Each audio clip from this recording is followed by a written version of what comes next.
Hey there, Mission Control. Well, today we're going to be dealing with the sun. Going to be messing around with the sunshades that I put up before, kind of refactoring and putting up another one. You can see I have it halfway through the process here. Right now I'm just using zip ties at the corners to just tighten it all up. Now I think I'm going to need a different solution because in the winter I really don't want these. I want to take them down and have them bunch up. So I'll have to do something with that. Maybe put a hook in it where I can use a post and, you know, set it up. 3D printer could probably make something for me, I'd imagine. That's a great idea. Okay, so what I want to do, I want to show you, we're putting these shade covers up because of the radiant heat that's coming down. We need to create some shade so it's a little more comfortable to work in here. That's just inside the building. This is kind of step one. It's just to experiment with these, see how much shade they create, see what light changes, what the par change is, what the temperature is when you're working underneath of it.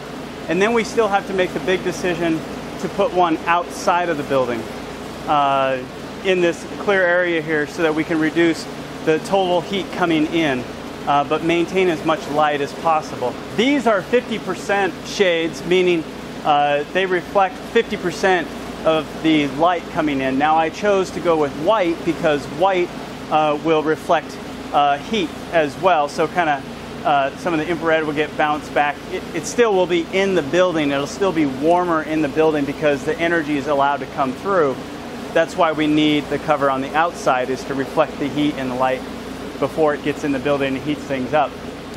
So I'm going to take some measurements and we're going to see what type of change we get here. So we have a few different areas here that we're going to take measurements in. I have a lux meter, which measures the quantity of photons essentially coming in, light, and then I have a par meter, which measures the amount of photosynthetic active radiation, meaning the right spectrum for lights to grow.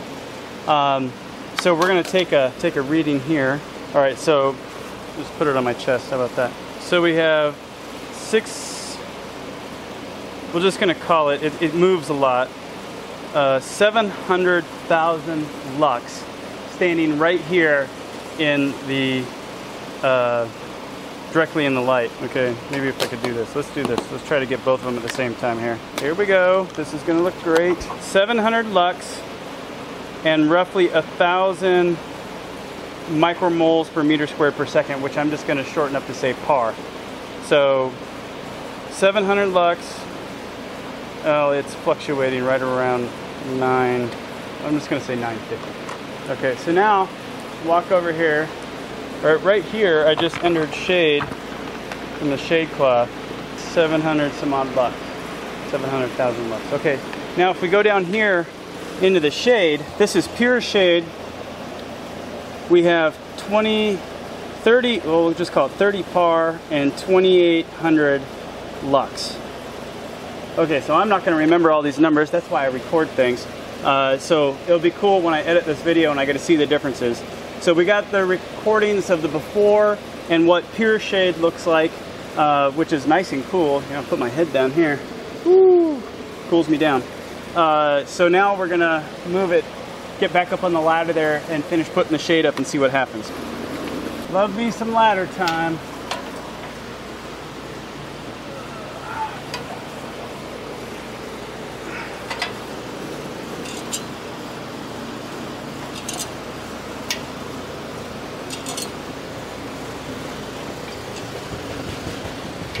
Nice and windy outside.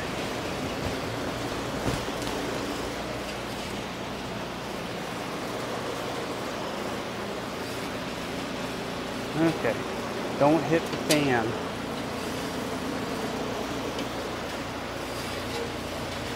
Fabric and fans do not mix.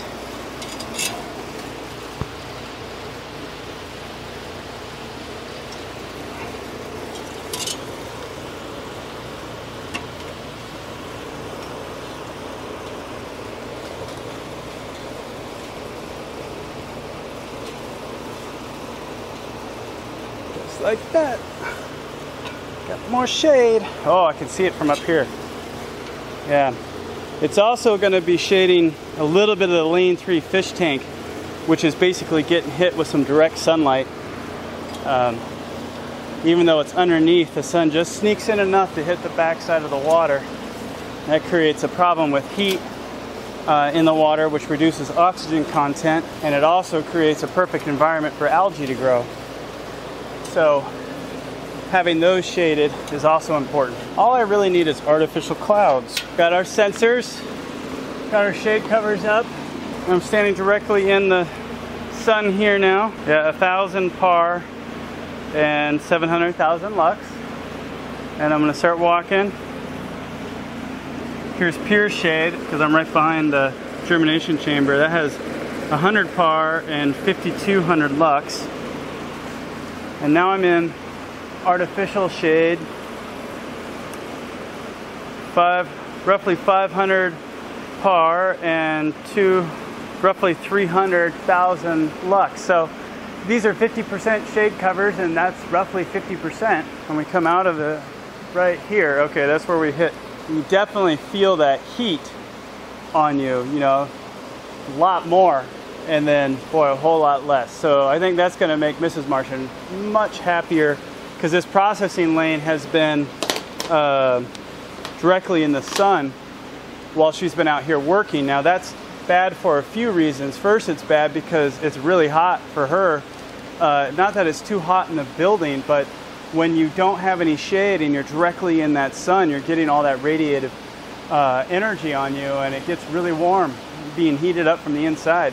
In addition to her being uncomfortable, the plants are very uncomfortable, so she has to come out really early in the morning when the temperature is low out here and the sun is low, so she doesn't get, the plants don't wither, because a withered microgreen is a non-sellable microgreen.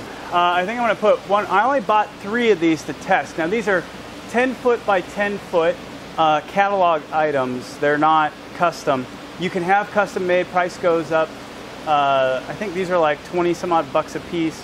If I wanted, I could put them all the way down along, you know, but I just wanted to make sure this area was shaded, because the main reason we did all this with the new cover is to actually let a bunch of light in. The previous cover was the solid PVC all the way across, and in the winter and in the summer we weren't getting enough light in here to really grow things other than microgreens. Microgreens don't really need a lot of light, but all the plants and stuff that we're now trying to grow for our own food, it needs light, and we didn't want to just, you know, have the most expensive plants on the planet because you have all the electricity going to them. Plus we're limited on electricity. So going with this new cover was the big trade decision. You can go back and you can look at all the videos from last year where we went over all the projects and all the decisions, and we shared all that kind of thought process. I like what's going on here. The biggest challenge is that sun, it kind of starts here and it's going this way in the horizon right now. So I probably do need another one right here, but I also need one up there. I'm gonna see about putting one more up. All right, we got all 3 of them up, and it really does make a big difference as far as temperature goes on the body.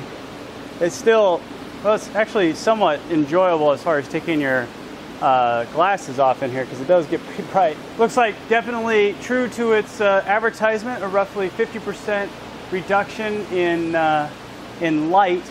My laser thermometer sadly really sucks. I need to get a new one. I think I let mine sit out in the sun and get nuked, but really makes a big difference already. Now I bought 10 foot by 10 foot. I think I should probably extend it all the way up to the ceiling, so another 2 or 3 feet there. It's like 3 feet would have really been appropriate to really make sure we have shade for pretty much the whole day, because the sun, it's making its way basically right this direction right now. I really think I should probably put a light sensor in here, like a lux sensor, and try to measure the movement of the sun so I can calculate for that. So that's one of the things when we put these buildings up, certainly a design consideration is the full movement of the sun through the sky, and how you orient everything and where you put everything in the building. So for example, when I made the original decision where to put things as far as aquaponic plants go, a lot of the sun was very low in the sky in the winter, and that was shooting through over to the north side of the building, and we had quite a bit of shade over on the south side of the building because the angle of incidence of the sun here, whereas now that angle has increased tremendously. So in the summertime we get lots of light over here. In the summertime we don't get hardly any light over here. We do get light, of course, but it's more of a shaded, permanent shade area. So for example, the corn that's over there really wants more sunlight. That's why we had to put the artificial lights on those.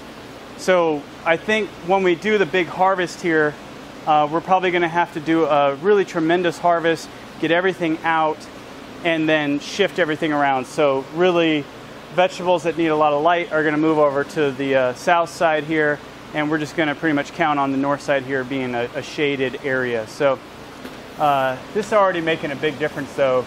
With the wind coming through in my bald head, it's actually cooling me down through evaporation. The sweat's coming off my head. It's one of those things I learned in Iraq. You know, you really start to appreciate sweat when it's hot. You don't want to get rid of it. You don't want to get out of your sweaty clothes. You want to basically get everything as sweaty as you can, because then you start to really cool off. Your own evaporative cooler, pretty cool. So that's it for this video. We got the shade up. We needed to do some more chores today, so let's move on to those. In the meantime, you can follow us on Facebook, Twitter, and on Patreon if you like. And if you enjoyed this video, be sure to give us a thumbs up and hit subscribe. This is The Real Martian. Out.